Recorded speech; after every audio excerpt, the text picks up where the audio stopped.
First, let's look at a custom GPT. If everyone, you have your computer before you. If you don't, maybe you can even use your phone.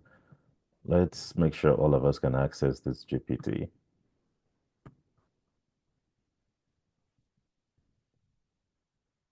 So if I go to the GPT store, I have the paid version of ChatGPT app, but I'm sure the free version looks the same. You can,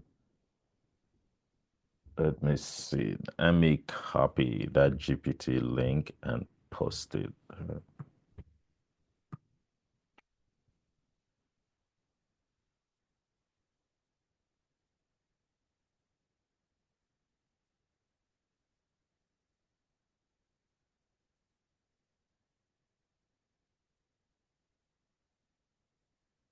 Okay. Can everyone see my screen? Yes. That's good. So let me see. Perfect. Thank you. Let me copy that link and share with everyone.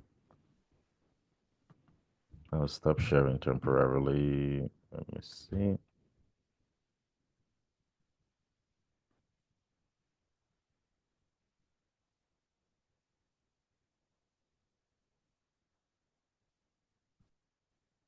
Fine.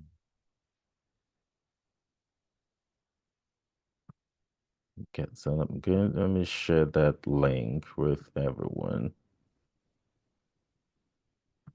Okay. So this is the link to the GPT.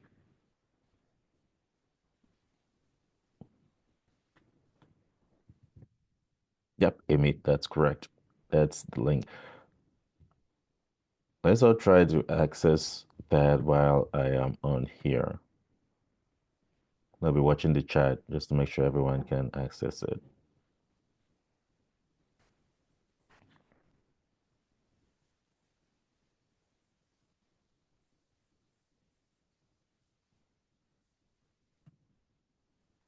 Yeah, if you are there, please give me a thumbs up.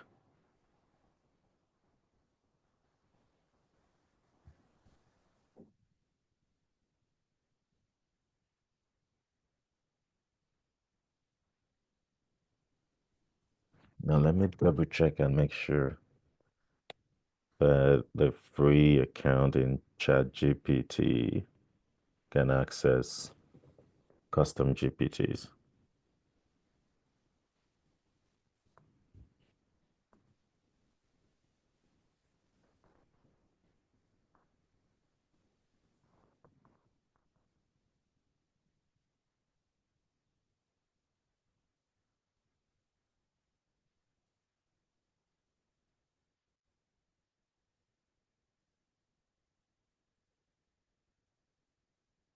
Okay, that's good. Is everyone able to get there? Let me know in the chat or you can unmute.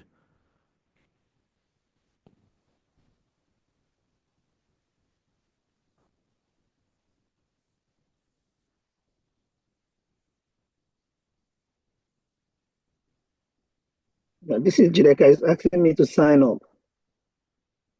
Oh, yes. Yes. I think yeah, you can sign up. It's free. You can just do I think they'll have you create an account. Yeah. You'll not be able to access it without creating an account. Yes. Sign up the best way if you have can sign up through maybe Google. You just sign in through your Google account. Perfect. Nice. Able to access it. Hillary, that's great. Good. And it's very simple to sign up equally. The free account, you don't have to pay anything or putting any credit card info there. Perfect. So why the others are accessing that? So this is just to explain to you how this is created. So I'll take all the course material, including the books. For example, that methodical Bible study we've been talking about, which we've used. I'm going to convert that into a GPT and feed it into a PDF and feed it into this GPT. So what that means is that through this GPT, you have the course we are doing and you have that book. And ultimately, I'll include the the other comprehensive book, which is a little bit more complicated. But this is the thing, and let's just talk about how to use AI. Just a reminder of what that webinar was on AI use. Let me see, I saw some questions come up there. So first, when you're using AI, let me see, sorry. Perfect. Thank you, Benita. Thank you. Great. So when you're using AI like this, remember AI is a servant. You are the master. For example, this AI now is being trained in our course material. However, you are the one to guide AI as an assistant. The one big error that I see a lot when people use ChatGPT is to use ChatGPT as a leader. As you just come to ChatGPT, for example, let me say I come here and I say, do an inductive Bible study analysis of John 1, verse 1. Let me just see what it's going to do. To conduct that, I'll follow the 5 steps outlined in the Deshen School of the Spirit. Okay. Deshen. Okay. You do terms. Okay. Okay. Yeah. That's good. So this is it's a little tailored because I've trained this GPT to respond in the correct way following the inductive Bible study. Let me say I go to the general AI. I just go to general AI, say perform an inductive Bible study on John 1 verse 1. See how different the response is going to be.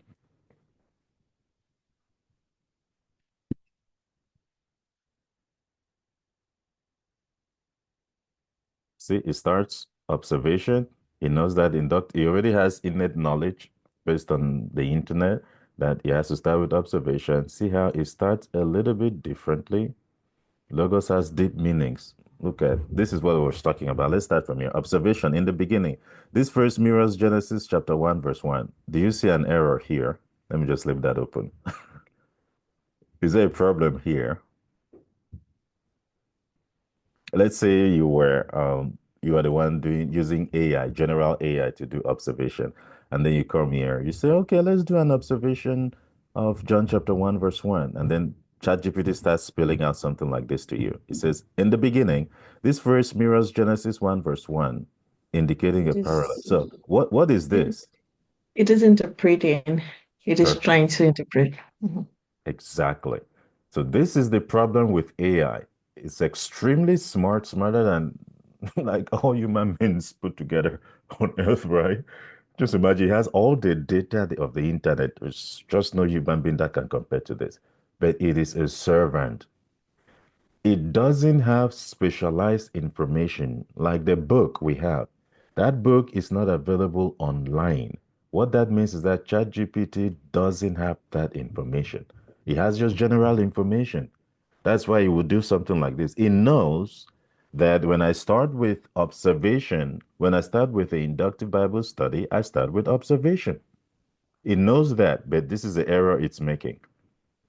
Now, somebody who doesn't know what inductive Bible study is doesn't would read this and say, "Oh, it looks beautiful." But when I read it or now you read it, you say, "Oh no, this is wrong." Just the very first statement is wrong. It is AI. The AI is a servant. It doesn't mean the AI is wrong. It is me as the master who understands inductive Bible study that I'm going to guide it. So let's see how you use AI. Let's say this is what the AI has spelled out. Observation, okay. Interpretation, okay. Oh, application, okay. Questions for further study. You see, this is beautiful. So it has, do you see what is done?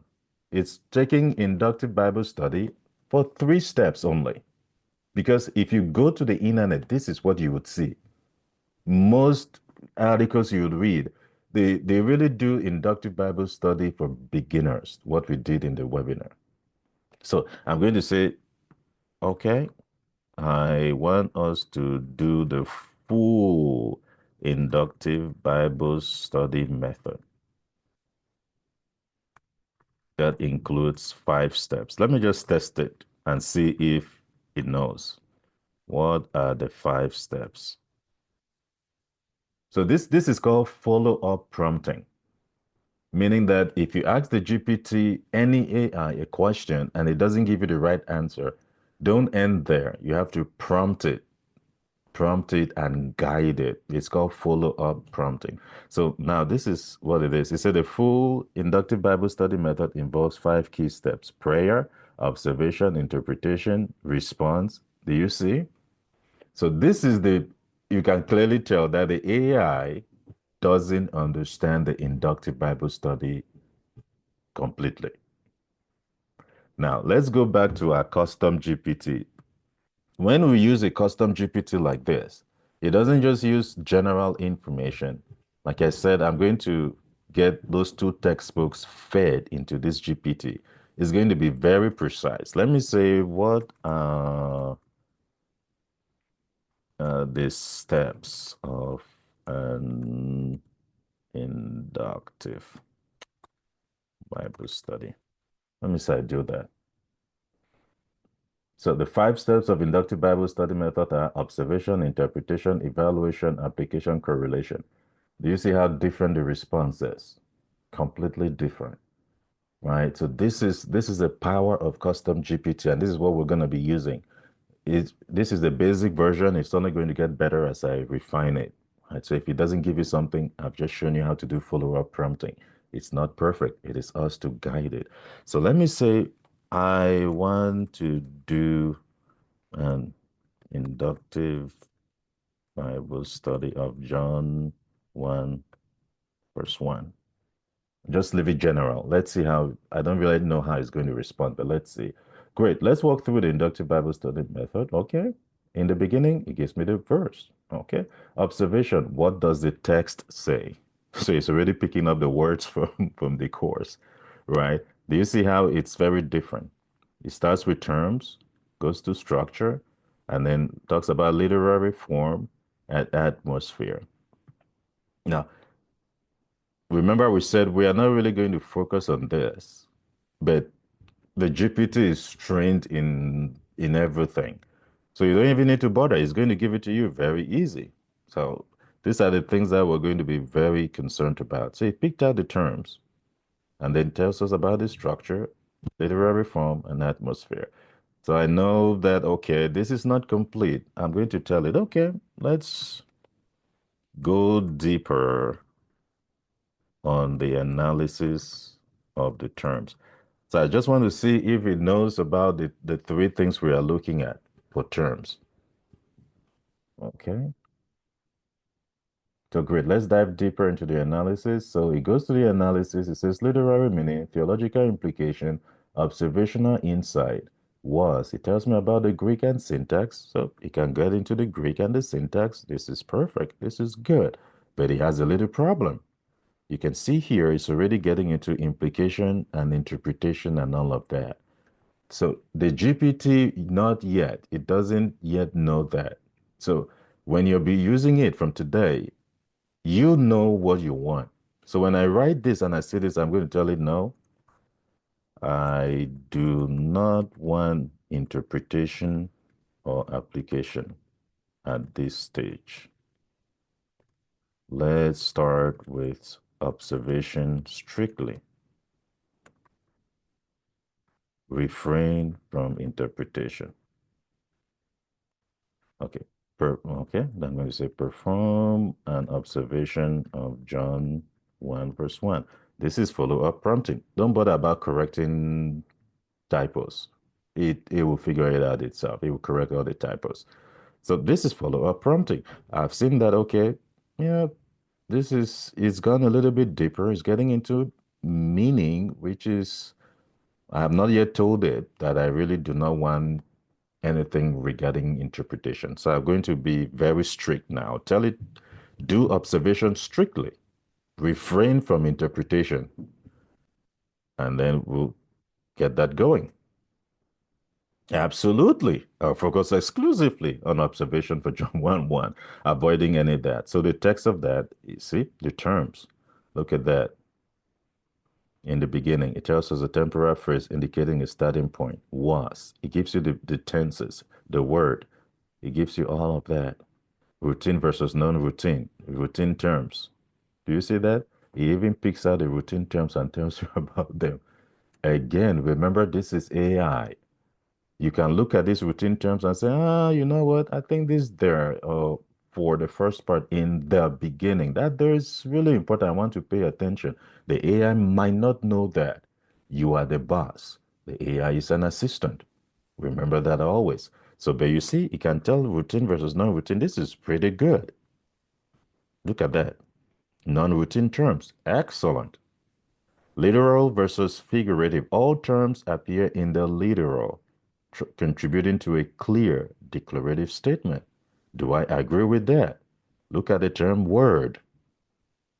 What do you think? We'll get to that in a moment. But what I'm saying is it got it really well, but not perfectly. I would say, AI,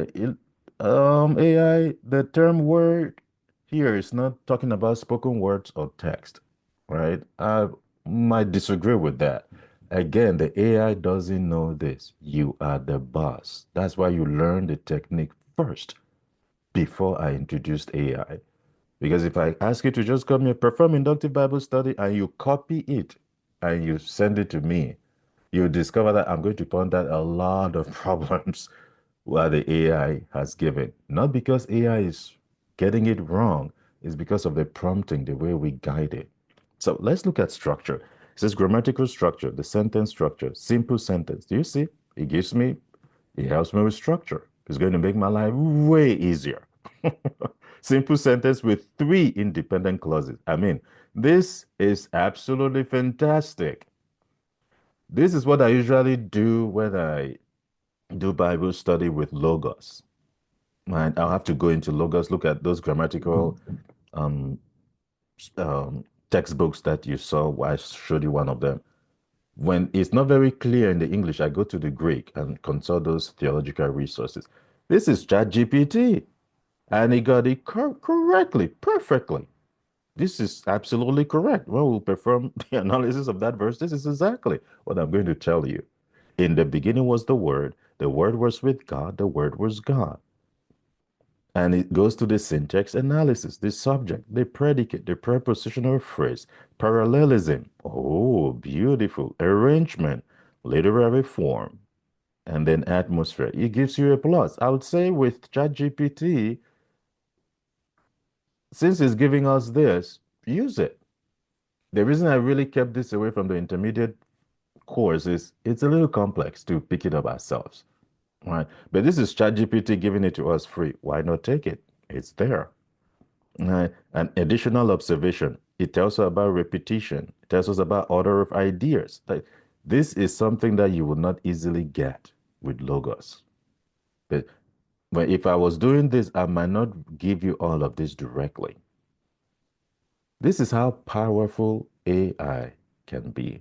Now, let me further demonstrate follow-up prompting because prompting is key. Is Martha there? She asked the question the last time about ChatGPT being wrong on something.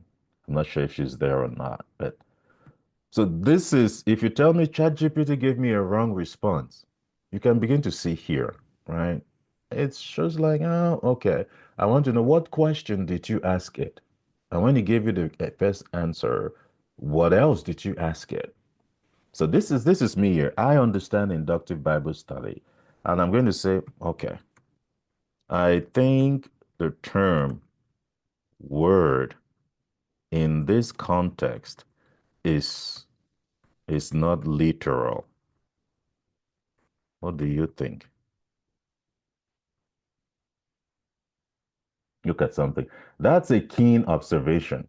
However, since we're focusing strictly on observation and avoiding interpretation, I would analyze the term word. It gives me the Greek logos purely from an observational standpoint without delving into its deeper theological or metaphorical meanings.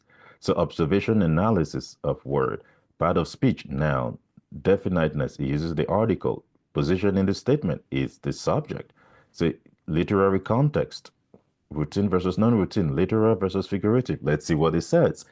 Literal possibility. The term word in its basic form could denote a spoken or written word, a unit of language, or a verbal expression. Figurative potential. The prominence of the term and its positioning as the subject in all clauses suggests that it might not merely refer to a spoken or written word.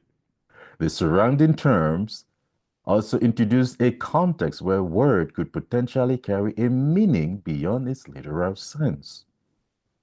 Do you see how beautiful this thing is? And the reason it will give me an answer like this is because based on my knowledge of the inductive Bible study, I don't let ChatGPT direct me.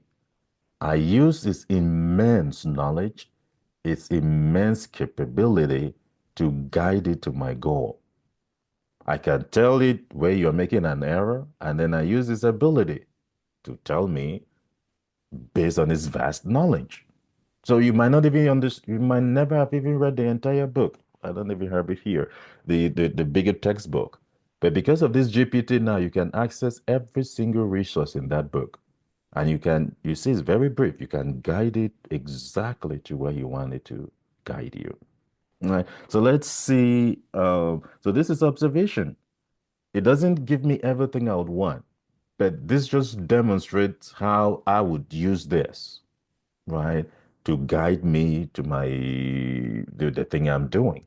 Let's say, okay, let's say, okay, I want to perform a sentence, clause, phrase to word level. Proceed and guide me. Just testing it out, stretching it to see what it can do.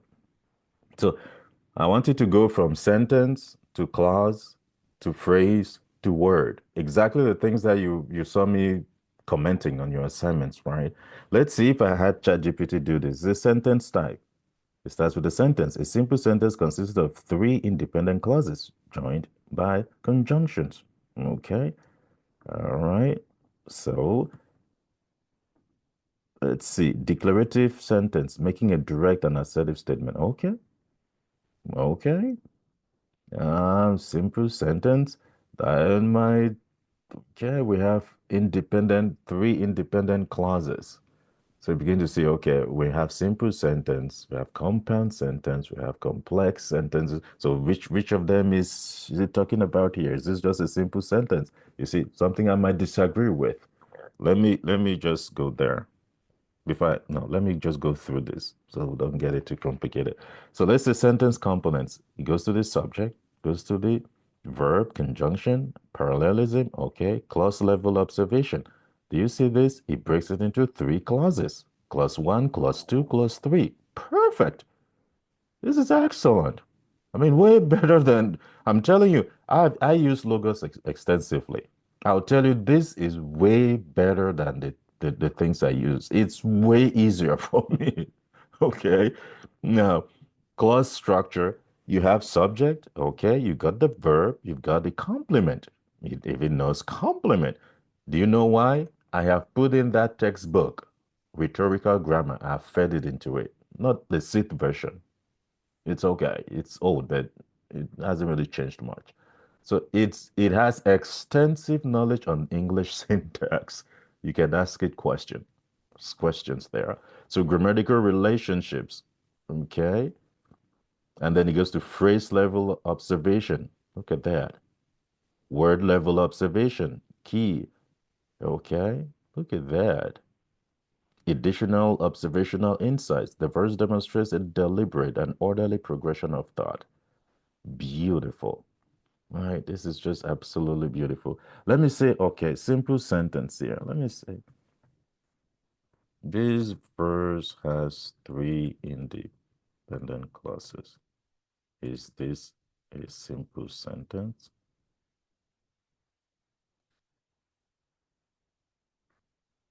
Reference the rhetorical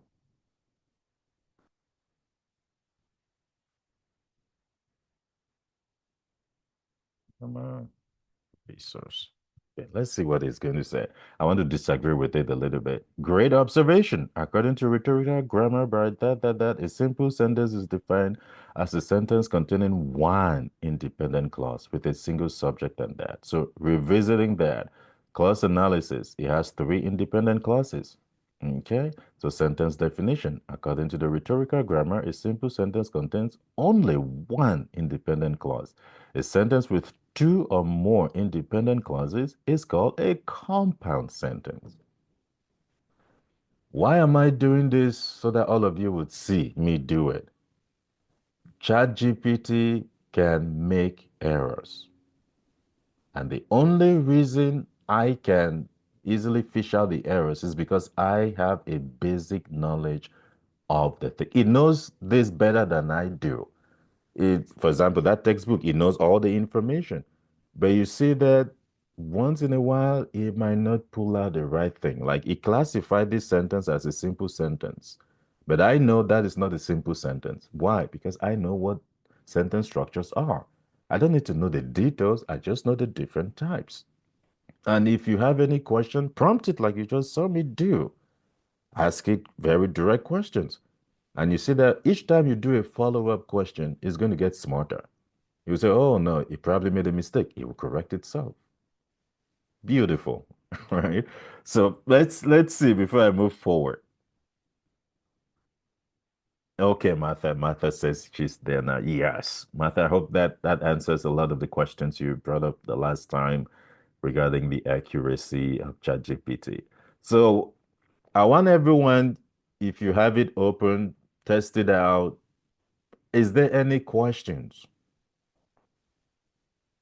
Any questions about using this GPT from here? Let's see. You want to share your screen, test it out while we're live, show me the problems you might have, and so we can go from there.